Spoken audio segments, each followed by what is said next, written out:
Saya dah jelaskan mengenai 9.5 juta ringgit. Seterusnya kepada teka-teki nasional sekarang, siapa Mr. R?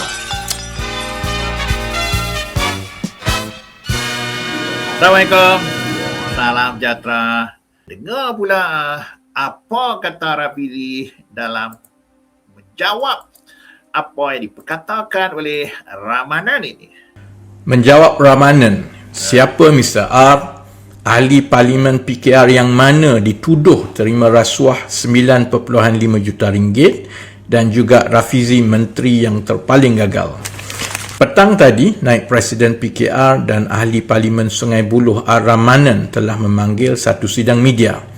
Ia ekoran spekulasi yang timbul setelah Victor Chin, salah seorang yang dinamakan di dalam laporan Bloomberg mengenai mafia korporat, mendakwa Victor Chin telah membayar 9.5 juta ringgit kepada seorang ahli Parlimen PKR untuk menyelesaikan kes itu. Sidang media itu lebih kurang 25 minit. 10 minit mengenai Victor Chin, yang lagi banyak selebihnya itu Ramanan maki saya. Cyber trooper. Ya, ini tak ada tadi ya, kita dengar tu Rafizi. Bekas timbalan presiden.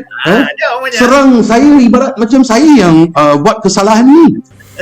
Antara lain, ini adalah tuduhan-tuduhan Ramanan. Satu, saya menggerakkan cyber trooper kononnya untuk mengaitkan beliau sebagai Mr. R yang dirujuk oleh Victor Chin. Kedua, saya seorang menteri yang gagal dan penakut. Rafizi bekas timbalan presiden, bekas menteri yang gagal. Ya. Kalau nak tahu siapa Mr. R, jangan skip konten. Tunggu sampai habis sebab saya akan tunjukkan siapa sebenarnya Mr. R. Kita mula dengan latar belakang drama politik terbaru ini. Semalam 24 Mac, Victor Chin menghantar satu dokumen 40 muka surat dan juga dokumen-dokumen sokongan. Dokumen itu memperincikan secara kronologi bagaimana krisis perebutan NextG telah bermula, nama-nama yang terlibat dan juga dakwaannya tentang bagaimana institusi penguatkuasaan seperti PDRM, Suruhanjaya Security dan Bursa Malaysia telah disalahgunakan untuk merampas NextG oleh satu kumpulan yang dia panggil mafia korporat. Media tidak melaporkan secara terperinci apa yang didakwa oleh Victor Chin, sebaliknya memberikan tumpuan kepada dua isu, iaitu seorang yang bernama Mr. R yang sentiasa berhubung dengan Victor Chin bagi pihak bosnya di pihak mafia korporat yang mengikut Victor Chin telah menggunakan agensi penguatkuasa untuk menekan pemegang-pemegang saham lain.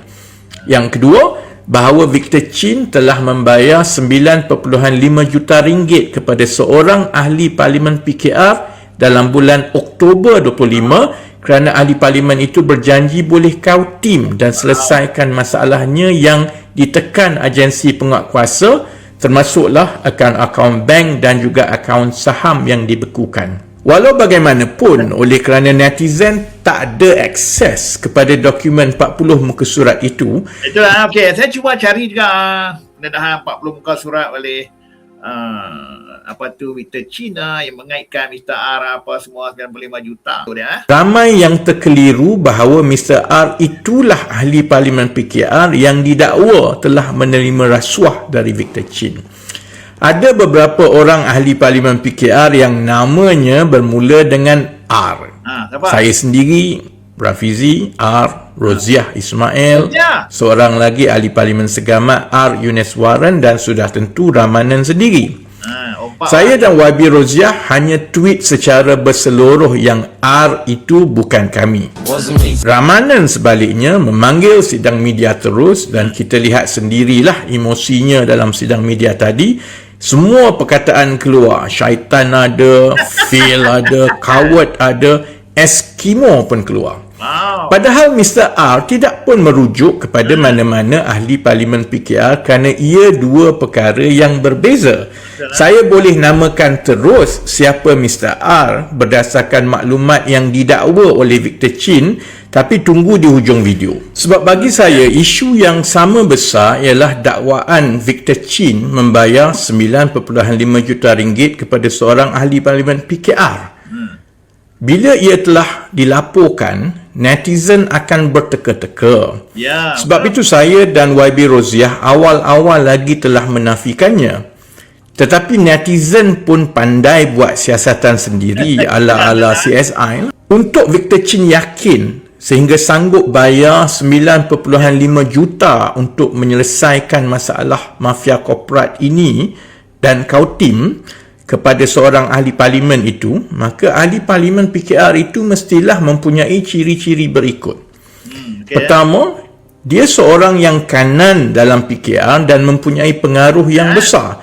Aksesnya itu mestilah terus kepada Perdana Menteri. Ya, kita tahu dia Ramanan adalah naib Presiden PKR, Menteri Sumber Manusia. Dan juga Menteri Dalam Negeri. Kedua, dia mestilah rapat dan tidak bermusuh dengan Farhaj. Kerana Victor Chin mendakwa perebutan NextG itu melibatkan dia dan pemegang-pemegang saham NextG sedia ada di satu pihak, dan kumpulan lawan itu ialah kumpulan yang melibatkan Farhaj. Kalau ahli parlimen itu ada pengaruh untuk berunding dan menamatkan perebutan NextG ini, dia mestilah rapat dengan Farhaj. Jadi saya dan YB Roziah, kedua-dua kami jauh panggang dari api lah. Memang kami tak ada dua ciri-ciri ini.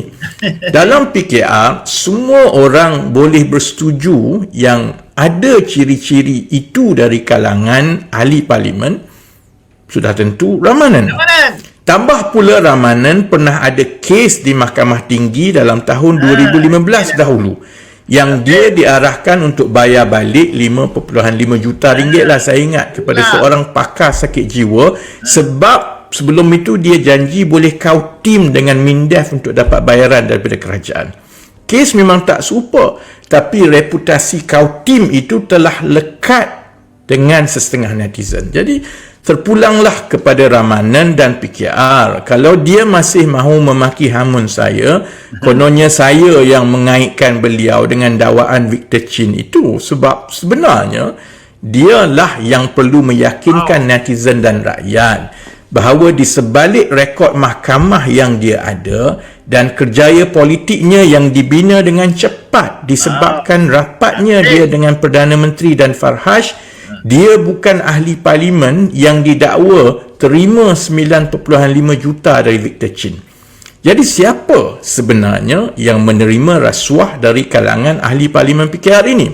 Siapa? Bagi saya mudah saja, kerana ini hakikatnya. Wang 9.5 juta ringgit itu diberikan secara tunai. Si pelaku ahli parlimen PKR itu yang menerima rasuah mungkin boleh mendabik dada lah dan menafikan terlibat kerana yakin Victor Chin tak ada bukti. Lagi-lagi dia juga boleh yakin tidak ada bukti kerana bukan dia sendiri pun yang mengambil duit tunai itu, orang lain. Dia juga boleh memberitahu dunia bahawa dia tak pernah berjumpa dengan Victor Chin. Tetapi kalau Victor Chin berani bagi ultimatum terbuka agar wang 9.5 juta itu dipulangkan semula sebelum 30 Mac, jika tidak dia akan namakan ahli parlimen itu, ini bermakna Victor Chin sudah pun simpan bukti. Bila berhubung ahli parlimen itu berhubung dengan Victor Chin di telefon, percakapan itu mungkin telah direkod. Bila orang yang dipercayai ahli parlimen itu mengambil duit tersebut bagi pihaknya, bukti video dan gambar juga mungkin telah ada. Kalau tidak, Victor Chin tidak akan berani buat ultimatum sedemikian. Jadi kes ini akan hanya ada dua pengakhiran. Satu, sama ada 30 Mac ini ahli parlimen itu dinamakan secara terbuka ataupun kes ini mati begitu saja. Kalau mati, kita tahu bahawa ahli parlimen itu telah memulangkan 9.5 juta ringgit itu dengan membayar hutang Victor Chin kepada alung-alung. sebab Victor Chin ambil wang daripada Alung untuk dibayar kepada ahli parlimen itu. Siapa yang ada kemampuan untuk cari 9.5 juta ringgit dalam tempoh 5 hari? Jadi kita tunggu je lah selepas ini. Saya dah jelaskan mengenai 9.5 juta ringgit. Seterusnya kepada teka-teki nasional sekarang, siapa Mr. R? Siapa? Kalau ahli parlimen lain boleh scam orang, saya pun ingat saya pun nak cuba scam orang juga, cuma saya tak scam duit lah. Saya nak scam konten saja.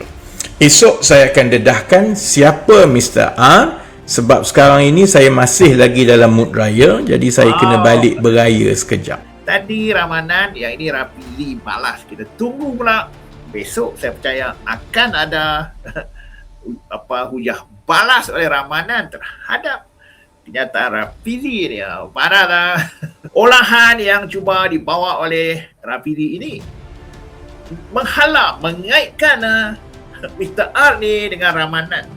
Walaupun tidak secara celuh, tapi bayangan-bayangan yang cuba disampaikan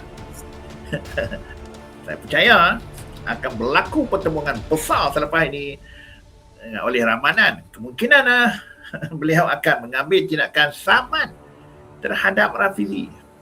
Skandal-skandal yang akan berlaku, dia tak akan selesai dalam apa semua, banyak lagi. Bukan senang